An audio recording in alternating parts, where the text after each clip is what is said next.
Hello and welcome to the best of both worlds, where we have two very distinct generations. Yes, and what it is, I'm an old timer, and this is Joshua generation, millennial, generation X, Y, that's gonna have Z, JoJo, and her son.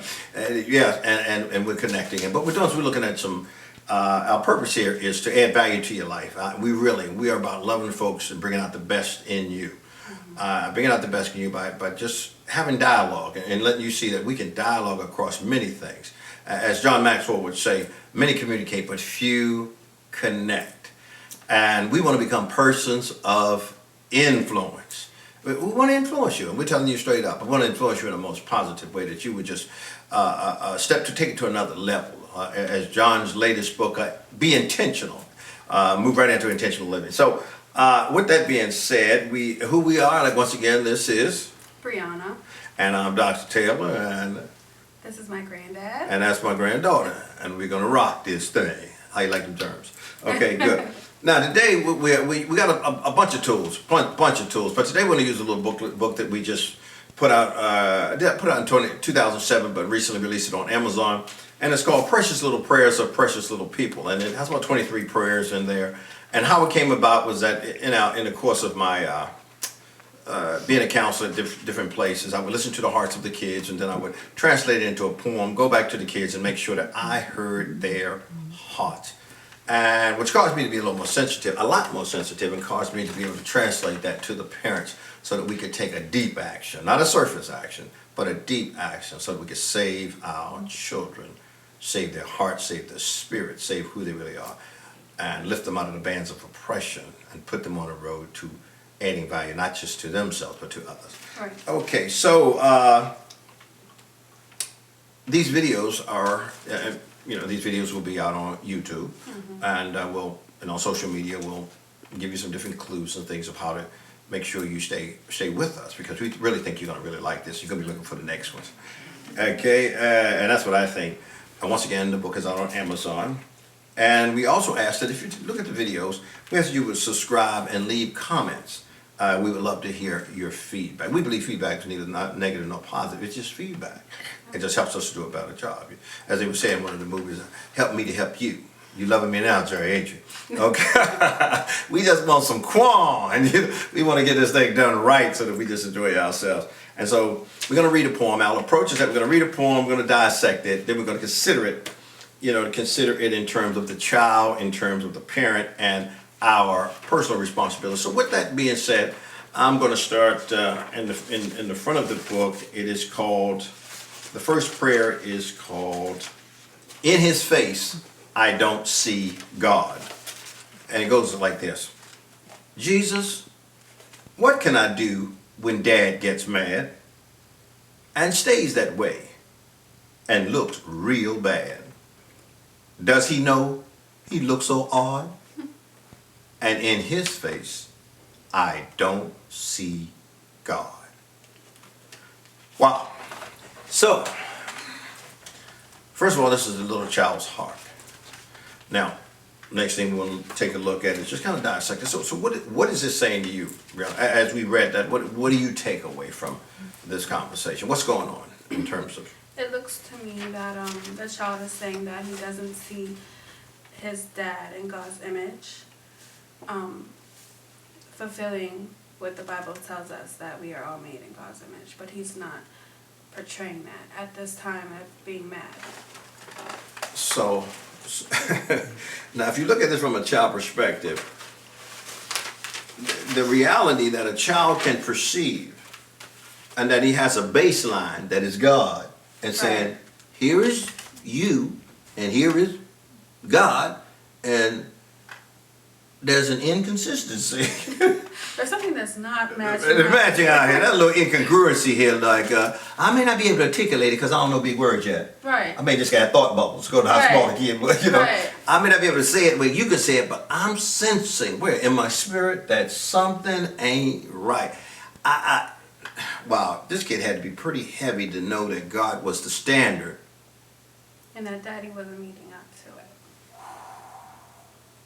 Well, that sounds like in the days of old. Shut up, get out of here. Don't be so smart. You know, you little smart aleck. Get out of here, boy. Who you talking to? I've been around here longer than you've been in the toilet. You know what I'm saying? I mean, you know, man, I done ate more food than you ever have. The longer you live. That's one of them things where you throw the kid away or you hear his heart. Right. You have a choice in that instance. You have a choice to diss him, which means to disconnect him. Or to connect with him. Or to connect him. And in terms of encouragement, and you can discourage by disconnecting him from his courage. Mm-hmm.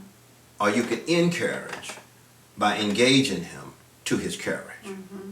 So how you answer this could be life or death, for real. Life or death, or the type of grandkids you're gonna get. Because if he locking load on this thing now, based on how you rocking, and he's talking about in your face, I don't see God, and if in your face not seeing God become the norm, he'd be like, well, that's where my dad did it. He was untouchable. They call him, he's a brick. No, I'm sorry. They say he was a brick. Why? He had no emotions. In his face, I don't see God. And if I am who I am, and that's who I am, take it or leave it.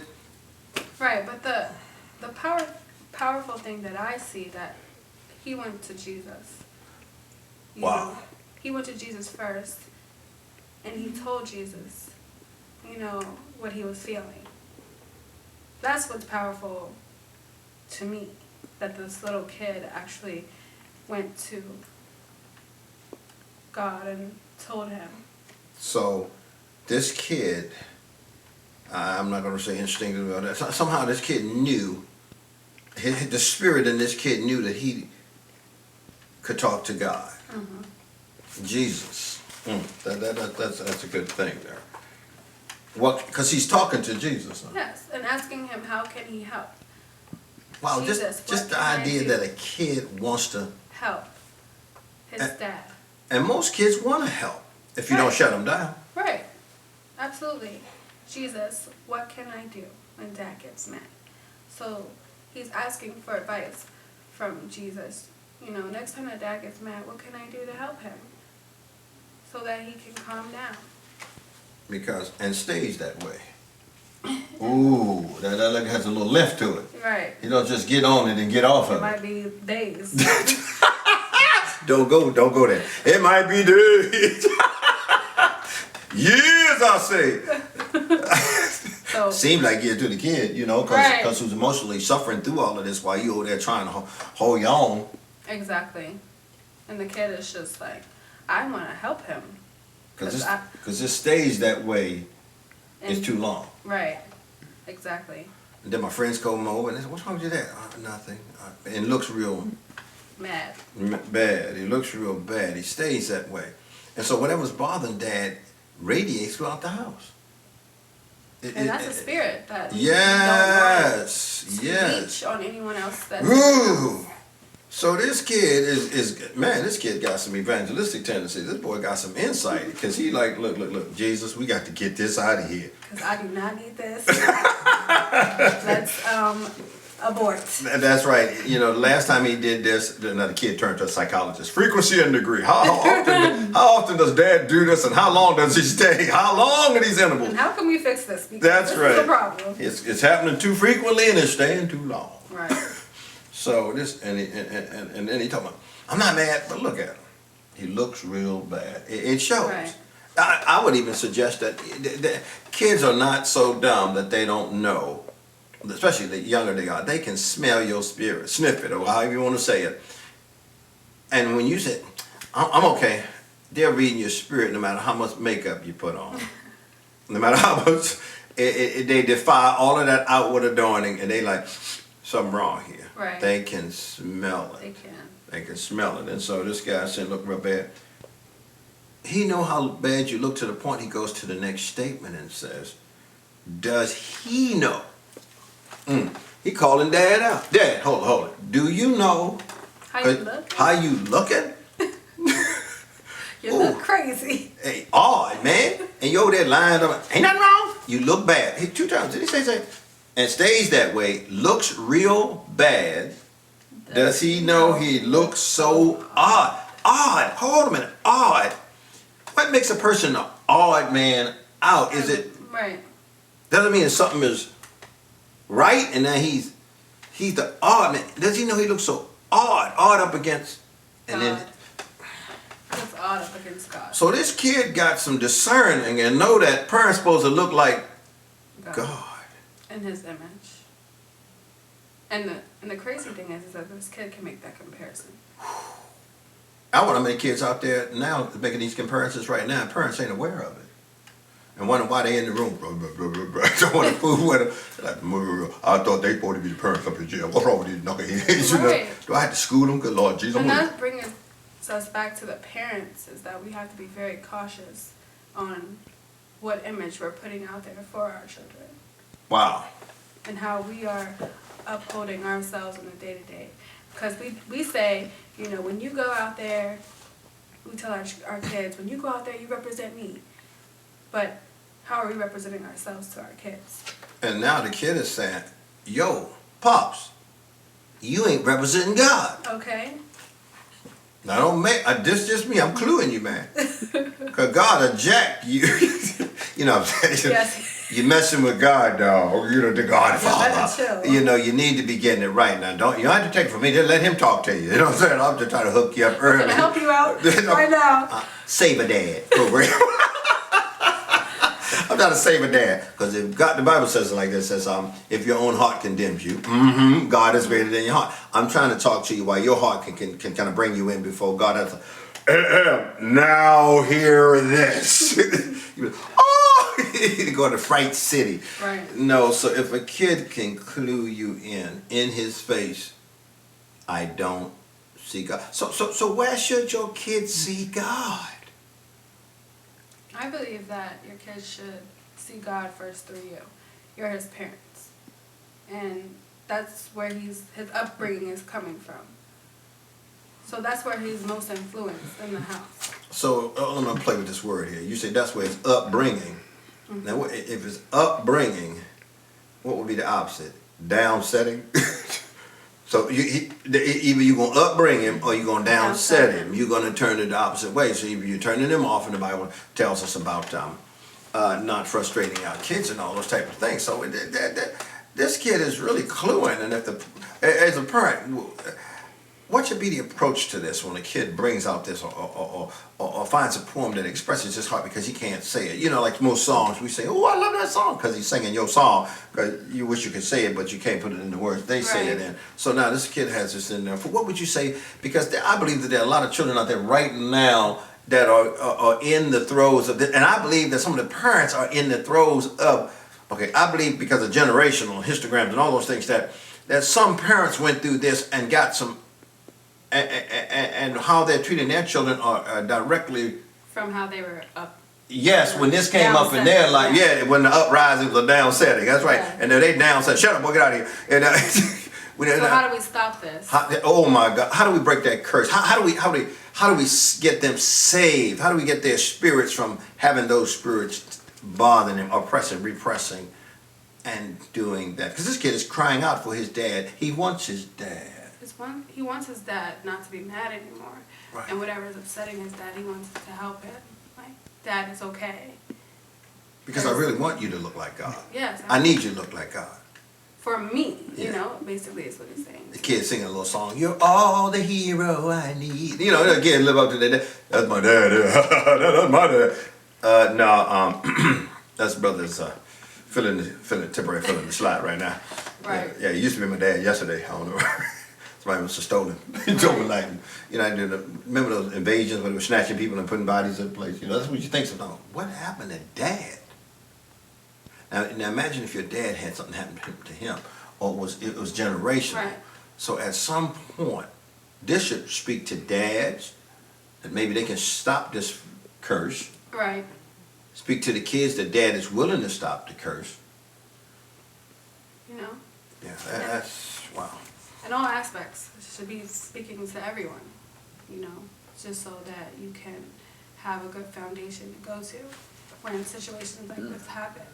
And for me, being a single mother, if my son came to me and told me this, then I would have to sit back and reflect before I could even address or handle the situation. I have to sit back and reflect myself and then come to my son and say, okay, son, let's sit down and let's talk about this. Let's communicate.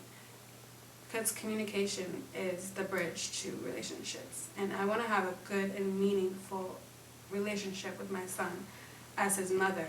And I want him to be able to communicate to me how he feels in whatever language he needs to say it in. And I want to translate it to myself. Okay, so my son is telling me that he doesn't see me living up to God's image. So how do I fix this? Well, let's pray, son. You know, let's talk to God together. Help me help you, so we can help each other and we can grow together. Boy, that's heavy because, like you say, some parents are not ready for their kids to approach them on that level. They're not. And that's what I think parents need to be aware of. Like, don't brush your children off.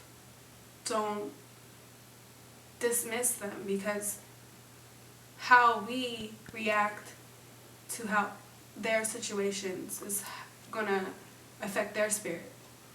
And how they will react. And so at this time, at this moment. It's a domino effect. And you may not get another moment to do this. Exactly, because tomorrow's never promised. And then also, tomorrow, if tomorrow comes, it may be somebody outside in the street teaching that.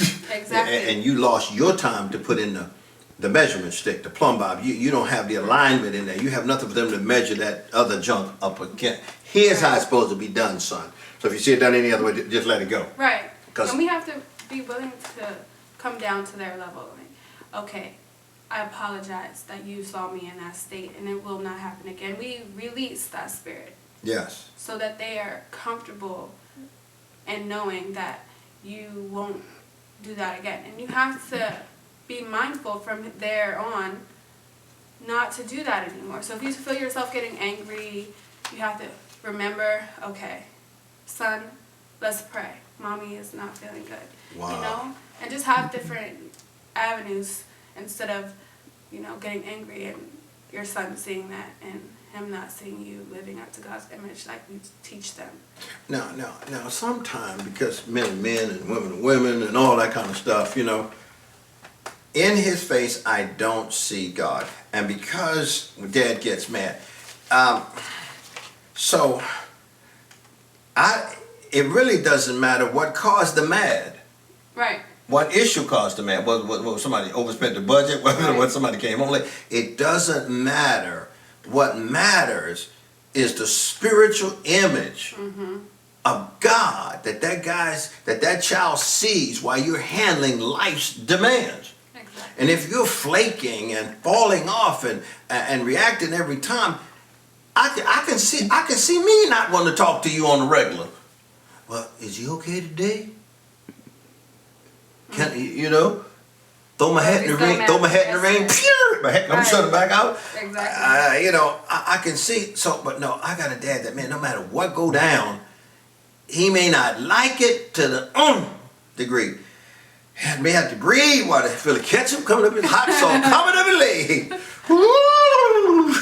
But he never loses his cool. But he knows that this moment is a God moment more than any other moment. Right, more than a flesh moment. A flesh moment. And so I don't get the right to answer and break your spirit and leave you with the wrong spirit. Because all words come out of a spirit. And so if they come out of the wrong heart, no. Because I need to come out of the right spirit with the right words, because death and life are in top tongue, and I'm not trying to kill my kids, so I'm putting it where it's at.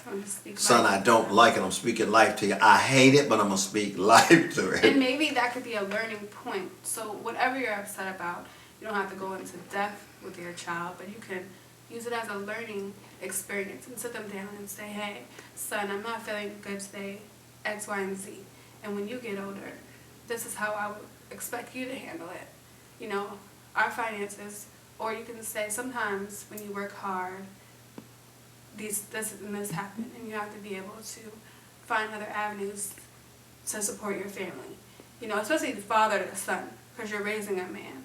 So you have to be able to teach him to provide for his family at all times, no matter what the circumstances. So it could be a learning point too, and that could actually help you maybe release some of your anger just by talking and teaching So that now you're telling your son, I can be open with you about everything.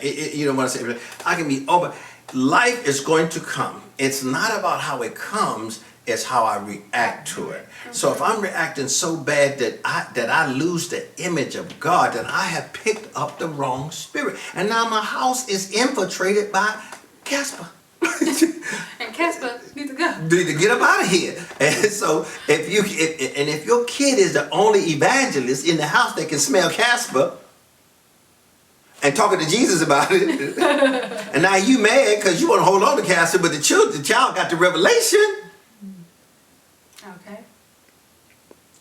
Aren't you glad somebody got the revelation? Somebody needs to have the revelation in the whole house. Okay. And if the kid got it, it's all right. Just so somebody got it and able to bring that. Whew, man, God, wow! So you do use kids. He uses everyone. That's right. You newly suspected. You have no idea. They have no idea how he make his altar He might call. be testing you. That's right. So this has been heavy, and I really believe that you. I enjoyed sharing this with you, and man, I'm granddaughter, man. Woohoo! I'm talking about woohoo! Get your own, okay? Yum yum, don't you want something? No, get your own. Okay. Your eyes may shine and your teeth may grit, but none of this here you shall get. Okay, so I'm proud of granddaughter. So anyhow, but we pray. We enjoy each other's company, and we understand who we are, and we understand it's a spiritual relationship here. That this helps us to understand, because we have JoJo, right? Yes. JoJo, Cup of Joe. He's all guy. He probably bust his head 4 or 5 times today if we just didn't move some things out the way. Because that's how he enlarges his head. He doesn't wait for God to let it grow. He just keeps lumping it based on his exploits. 9-month-old. He's 9 months, but he's going on 27. Yes. Okay. But we love Joe and we love the granddogs, but we love you too. And we just want you to understand that we're going to be back here again.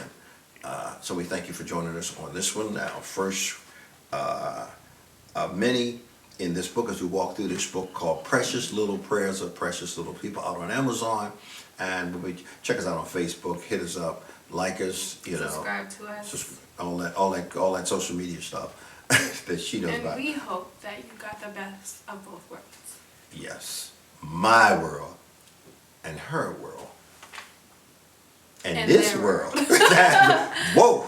The best of all them worlds. And so we're talking to you next time.